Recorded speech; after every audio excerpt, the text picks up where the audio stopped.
Eu li entrei no site, aí li as matérias e tal. E a gente quer agora, a partir de agora... Pesado, você. Peguei? Falou a verdade, mas pegou pesado. Mas agora eu não posso falar, né? Algumas coisas que você escreveu ali, eu gostaria de falar, mas não posso. Mas que bom. Que bom que eu falei e muita gente precisava ler. A gente vai dizer que não, vai dizer que é metido, que não sei o que lá, que nada, porque é uma diferença grande, né? O pessoal esquece o que era a instituição antes e depois dos ídolos. Acabei de postar isso no Twitter agora. Eu falei assim, eu estou numa tarde de respirando nostalgia e lembranças de um Flamengo que tinha honra dentro e fora de campo. Um dos comentários que você leu lá, o maior foi ela que escreveu. Para você ter uma ideia do que era o Flamengo em São Paulo, eu cansei de jogar no Flamengo em São Paulo, não tinha um torcedor do Flamengo. Sim. Convidado para jogar no Flamengo, só que meu pai trabalhava numa padaria. Eu li isso no livro. Meu pai era o padeiro e o dono da padaria era Vasco. Aí disse que se ele fosse pro Flamengo, que ele ia perder o emprego. Aí meu pai xingou ele de tudo que era jeito. Aí meu pai levou o reserva dele para ir pro Flamengo, indicou ele, Jurandir, que foi goleiro do tricampeonato de 42, 43, 44. Era para ter sido meu pai primeiro da família a ser tricampeão do Flamengo. Era para ser ele, que era o goleiro. Ódio muito bem alimentado. E aí ele tinha, quando meu irmão foi jogar no Vasco e tudo, nossa, e teve um período que o Flamengo não queria me dar o almoço, por causa eu estudava de manhã, treinar de manhã e estudava na cidade. Aí o meu pai pediu, olha, ele tem que dar o almoço, eu tenho que almoçar, que ele tinha que ir para a escola. Aí o Flamengo não queria dar, né? Não tinha ajuda de custo, não tinha nada. Eu estava com 14, 15 anos. Aí o Célio de Souza, que tinha sido meu técnico quando eu fui para lá, ele levou 3 garotos do Flamengo para o Vasco e queria me levar. Meu pai não sabia o que fazer. Eu queria ir, né? Porque, pai, o que eu vou fazer? Eu queria pagar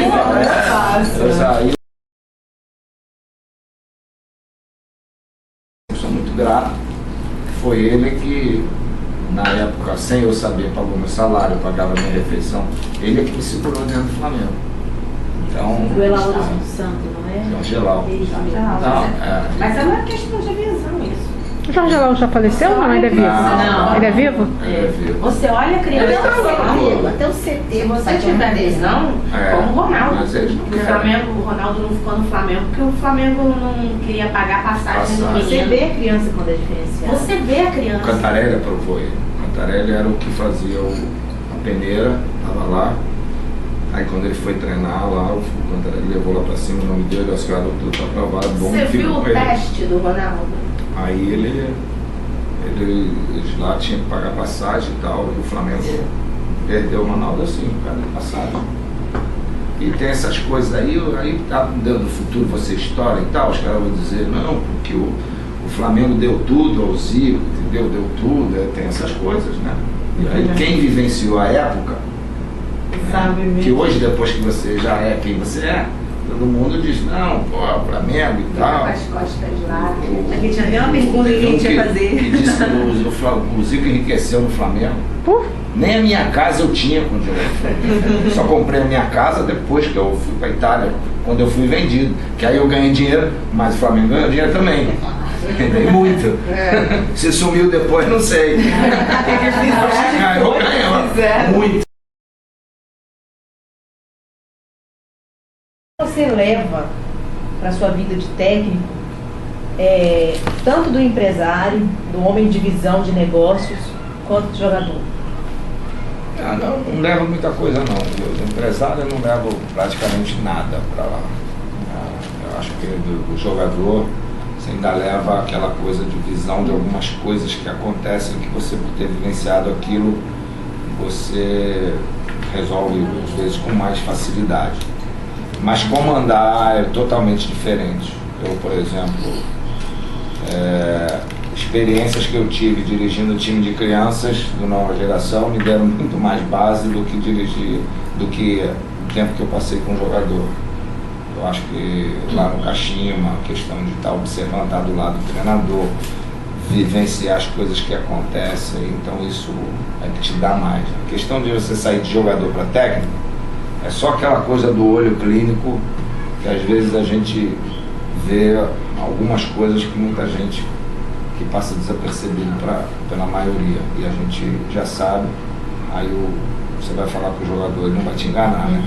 Mas você tem que ter muito cuidado, porque eu cheguei no top, eu não quero também que ele me veja aquele negócio, sabe, que ele foi quem foi e tal, eu não quero que eles me vejam assim. Então a gente tem que ter muito tato, muita sensibilidade para não chegar e não falar, mas não magoar. Magoa, isso aí. Magoado. Porque afinal eles são sempre maioria, né? Do treinador. Hoje estava até vendo um negócio na redação, os caras falando, que jogador, o cara do presidente disse, jogador não derruba técnico, derruba sim. Derruba, né? O que derruba é porque às vezes o treinador não tem um mau relacionamento, aí eles perdem a motivação e tal, nada disso. O cara derruba sim. Não, derruba mesmo. E qual foi o gol mais bonito que você não fez? Aquele que você olhou e falou assim, puxa, a bola tinha que ter entrado. Foi um que eu fiz parecido com o que eu fiz lá no Japão. Contra o Uruguai, no Maracanã, pela seleção, eu dei aquela calcanhar de fora da área. E a bola bateu em cima do travessão. Entendeu? E aquele seria pela seleção brasileira, né? Foi nós até ganhamos aquele jogo 5-1. E eu peguei de fora, o Nilton Batata cruzou e puxei. Passei da bola, puxei, ela pegou certinha, mas o goleiro estava fora, ela caiu e bateu em cima do travessão assim. Bora lá para tentar agora.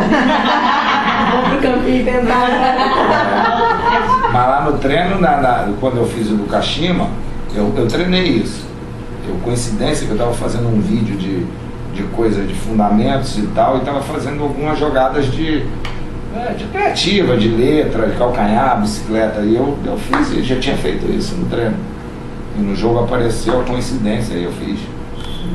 Então, coisas de pelada, coisas de quem tinha tabelar com meio fio, parede. E falando nessa época de jogador, faltou alguma coisa que tu gostaria de ter conquistado que não conquistou? O Zico, jogador? Em primeiro lugar, ter disputado a Olimpíada de 72. Foi um corte um pouquinho traumático que aconteceu. E depois, lógico, a gente almeja uma Copa do Mundo, né? Não conseguiu uma Copa do Mundo, ainda mais num time como o de 82, que era um grande time, um dos melhores que o Brasil formou. Então é lógico que fica uma marca muito grande. Todas as oportunidades a gente teve, mas não reclamo não, porque isso faz parte do jogo, a gente está lá, é a vida não deixo de dormir, nem deixo de trabalhar, de fazer minhas coisas, porque isso não aconteceu. E aí, falando na seleção de 82, que a maioria das pessoas dizem que foi uma das que jogou melhor, né? É melhor vencer jogando mal ou perder jogando bem? Para a história do futebol é melhor vencer sempre. O melhor é vencer jogando bem. Sim. Mas se vencer jogando mal, eu acho que são poucos aqueles times que vencem só jogando mal, não é possível. Jogar uma partida. Entendeu? Você joga, você pode não ser de agrado de muita gente, mas ninguém, eu acho que vence uma competição. Você venceu um jogo, 2, ninguém vence uma competição. Tá? Até alguma coisa de competente tem. Eu vi um time que ganhou uma Copa da Europa com um time da Grécia, que era um time que só jogava de uma forma, mas eles ganharam 5 jogos, todos 5 fazendo gol de cabeça, de falta, de escanteio. Então isso aí é competência. Pode não jogar nada no chão e tal, mas se os caras fizeram lá, treinaram, tinha 3 caras bons, que cabeceavam bem, altos, se eles ganharam assim, né, todo mundo fazendo gol de cabeça, então os caras têm competência. Tem um amigo meu que até é flamenguista, que ele sempre fala que a maior covardia que existiu no futebol, ele fala pra me provocar, né? Foi Inter e Barcelona, porque ele disse que o Inter foi extremamente covarde jogando com o Barcelona porque só se defendeu. Eu disse, olha, covarde ou não, ele teve competência. Porque ele jogou pra ganhar, ninguém não ganhou. falando que não concorda. Não concordo porque eu acho que você muitas vezes, para ganhar, você tem que saber ser inferior. Sim, exatamente. Você tem que saber respeitar o adversário e jogar de uma forma para neutralizar os pontos fortes. O Abel neutralizou e os caras foram competentes para não deixar o Barcelona realizar aquilo que ele tinha de melhor. E quando deu sorte, não deu sorte não. Eles dificultaram o Barcelona a jogar e com isso conseguiram a vitória. Fizeram um gol de contra-ataque muito bonito. Então eu acho que não houve. Não foi covardia, não. Eu também não. A gente é Flamengo e não acha, não. Relaxa. Eu não estou preocupada, não. Ela é covarde mentira. Não sei por quê, mas covarde ou não, ganhamos, né? Você treinava quanto? Treinava muito. Já batia desde quando era moleque. Eu batia, mas passei a treinar só depois que eu fui um pouquinho de juvenil, depois profissional. Tinha semanas que eu batia 3 vezes por semana, eu ficava treinando, batia 70, 80 faltas por dia. Parecia que você jogava dos vôlei, lados, né? lá dos extremos, eu batia acho lá direito, mais lindo entendeu? do mundo de falta. Então eu treinava muito isso, e véspera de jogo sempre. Véspera de jogo sempre. E eu acho que isso me dava uma tranquilidade grande para bater. Agora, hoje em dia, uma coisa que precisa ser também bem analisada e precisa bem ser treinada é a questão das bolas. As bolas de hoje, elas parecem ser mais leves e, dependendo da forma como você bate na bola, a probabilidade da bola subir hoje está muito grande. Então é questão de treino, equilíbrio, corpo e tal. Você vê hoje o nego está batendo falta e pênalti, jogando tudo pro alto, chutando gol, tudo pro alto. As bolas alguma coisa tem. Então se você não treinar muito com aquele tipo de bola, e você vai jogar, não, bola é tudo igual, é redonda, é igual, mas você vai jogar uma Libertadores, é uma bola, vai jogar a Sul-Americana é outra, vai jogar a Champions é outra, vai jogar o Campeonato Carioca é outra. Então, por exemplo, a gente foi jogar agora a eliminatória lá, o Iraque joga com a Nike. Aí você vai jogar vai jogar na China, a China joga com a Adidas. E elas são realmente diferentes.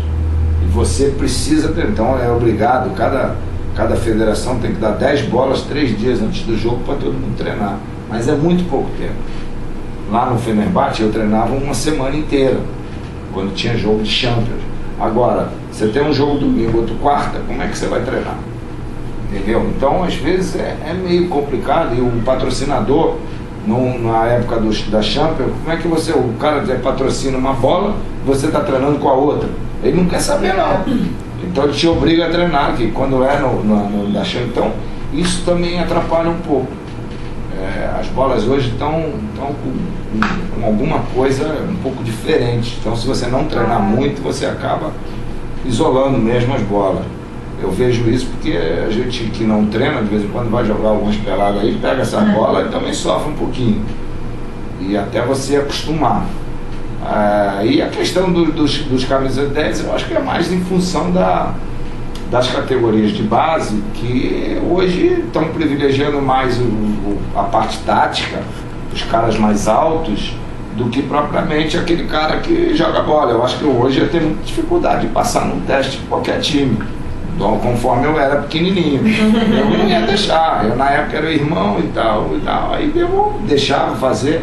Mas eu não sei se hoje, chegando com 13 anos, como eu era fraquinho, eu não ia ter condição de treinar. Entendeu?